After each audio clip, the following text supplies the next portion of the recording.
Faithful, what's going on? It's a Manscaped Monday here on the 49ers Report. For 20% off and free shipping on the best men's grooming products, go to manscaped.com/49ers.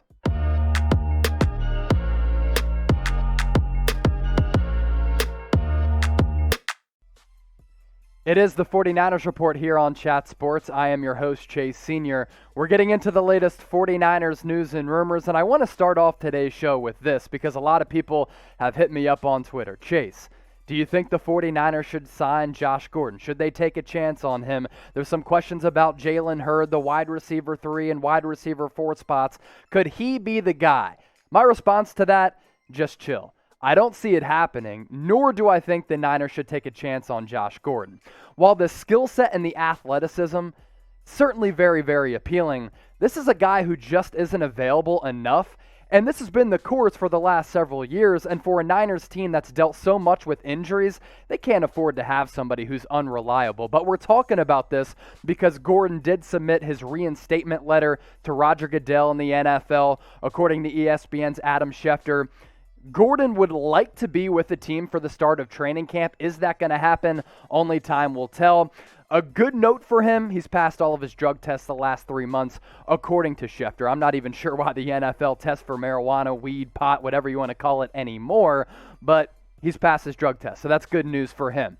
I do want to look, though, at what Josh Gordon has done in the past, and it kind of brings my point right to the surface. This is 2013. We're talking about 8 years ago now. Josh Gordon is no longer this player when with the Cleveland Browns, he burst onto the scene as one of the best wide receivers across the National Football League. 87 receptions, almost 1,700 yards, average yards per catch, a ridiculous almost 19 yards, and 9 touchdowns. But once again, here is the point. That was back in 2013. And even last year with the Seattle Seahawks, he was just okay. He's a physical force. I'm not sure he has the speed and the getaway speed that he once had.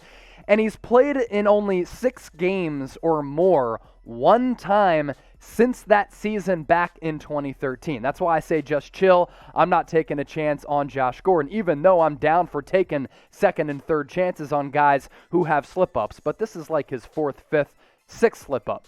I'm good. What do you think, though? Would you take a chance on Josh Gordon? Get into the comment section and let me know. Get your votes in down below. Type Y for yes, type N for no. Let me know what you're feeling about this. Is Mike McGlinchey going to have a bounce-back year? I'm somewhat intrigued by this rumor coming from Mike McGlinchey Jr. of ESPN. Going to go ahead and give this 3 Shanahats. There's no question that last year Mike McGlinchey didn't have a good season. And for a guy who was drafted 9th overall in the 2018 draft, there's a lot of expectations on him. I think he's going to be much better this upcoming season. But last year, he was the source of criticism for good reason. I didn't think he was good in pass protection. He got beat pretty frequently. He was somewhat good in the ground game, but in terms of protecting the quarterback, wasn't all that good. And whether it be Jimmy Garoppolo, who obviously has his health concerns, or Trey Lance, it's of the utmost importance for the Niners to fortify that offensive line and for that front to be protecting whoever's back there, because the 49ers' success really hinges on who and how that quarterback is playing. Mike McGlinchey Jr. did talk with Niners Nation, though, about McGlinchey's struggles last year and also why he thinks he's going to be a better player this year than he was in 2020. Here's what he had to say as he elaborates on that. I just think it was one of those situations where, like a lot of the season last year for the Niners, it was hampered by injury early on. Things got a little bit out of control and untenable sooner in the season than everyone had expected, and sometimes those things can snowball. I saw McGlinchey this offseason for a little bit, and let me tell you, Niners fans, he looks ready. He looks very, very ready. I just think for him, it's always like his physical makeup has been getting to a spot where he's comfortable with all of the lower body strength that he has now and can pair with the rest of those natural gifts that he's got to be a cleaner pass protector in a number of those spots. Let's take a look at how he ranked according to Pro Football Focus. An overall grade of 79.6. That's pretty average, and for a guy who is drafted in the top 10, certainly not good enough. His pass blocking grade, pretty bad at 58.3. You hate to see it. His run blocking grade, really good. So if he can continue that momentum with him being a good run blocker and get better in pass protection, he's going to be in a much better spot, and maybe he will bounce back like Mike McGlinchey Jr. thinks. Stock up or stock down on Mike McGlinchey going into the season. Type U for stock up, type D for stock down. Be sure to get those votes in the comment section down below. So you know how swimmers like to trim all of their hair so that they get faster in the water and they can glide seamlessly throughout the water? We're going to be seeing a lot of that for swimmers in the upcoming Olympics. Well, I'll tell you this. I went on a hike over the weekend, and because I shaved thanks to Manscaped, I was moving really, really fast on that hike, and it's all thanks in part to the Lawnmower 4.0. If you want 20% off and free shipping on the Lawnmower 4.0 and all of the best men's grooming products from Manscaped, all you got to do, use that link at the bottom of your screen. It's manscaped.com/49ers. I think the perfect package from Manscaped is also a deal that you just cannot beat. You get ball toner, ball deodorant, get some wipes, boxers, and the Lawnmower 4.0. All of those deals, 20% off and free shipping using that link down below. Did Kyle Shanahan entertain maybe taking Kyle Pitts, superstar tight end out of Florida, with the number 3 pick instead of Trey Lance? Only given this one Shanahan. You don't use all of those future picks, and you don't really risk your job, John Lynch's job, and the future of the franchise to move all the way up to number 3 to take a tight end. I will say this, though.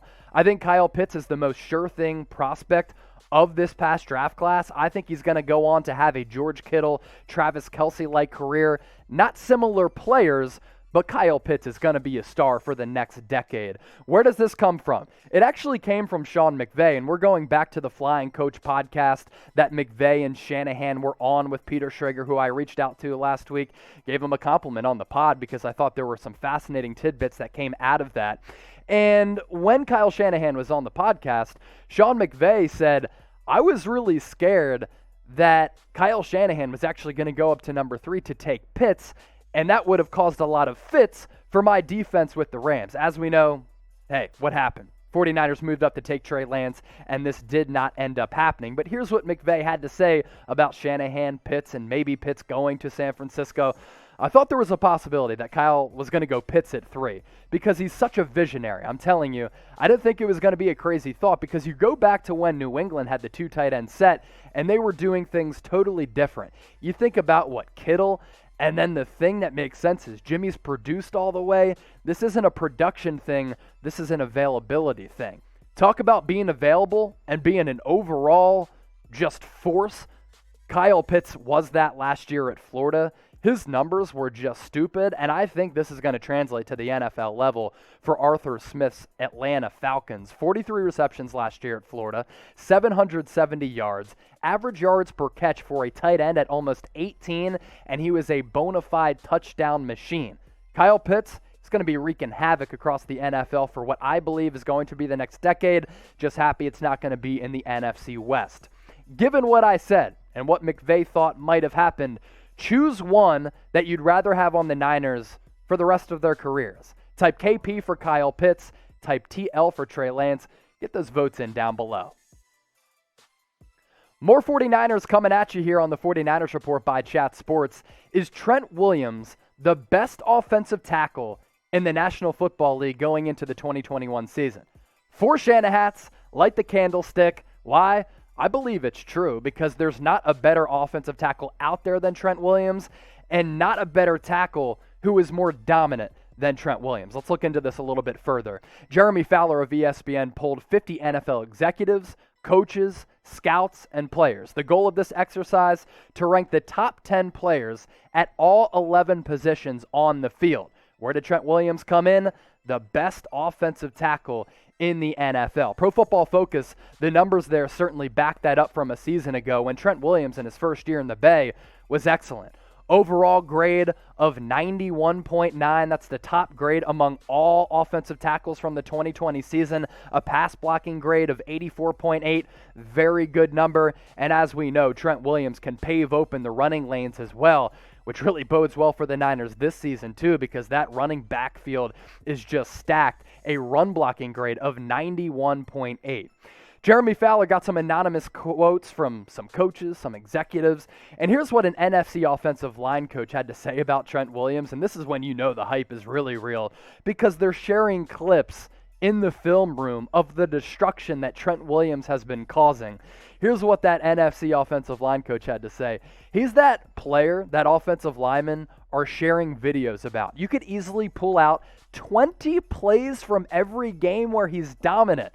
That's wild. An AFC offensive line coach, he also heaped praise on Trent Williams. He's been on a whole different level the last 5 years. Dominant in every facet, runs in space, massive individual, more devastating on his blocks, plays violently, and can drive a person back flat-footed. Trent Williams, a straight-up beast. Not a guy I'd like to go up against because he'd put my ass right in the turf. As for the top 10 tackles that ESPN did rank, Trent Williams atop that list at number 1, and it's really an elite cast. David Bakhtiari hopefully comes off that torn ACL in at number 2. Laramie Tunsil of the Texans at 3. Teron Armstead, one of 2 Saints in this top 10 list at 4. Ronnie Stanley of the Baltimore Ravens in at number 5. How about Mekhi Becton? Out of Louisville, second-year player for the New York Jets, taking spot number 6. Taylor Lewan also coming off some injuries at 7. Tristan Wirfs, after he helped lead the Buccaneers to the Super Bowl, at 8. Tyron Smith of the Cowboys at 9. And Ryan Ramczyk, also of the Saints, rounding out this list at number 10. The faithful, before I dip on out of here, I want you to let your opinions known. Is Trent Williams the NFL's best offensive tackle? Like ESPN had said, type 1 for yes, type 2 for no. Get those votes in right now.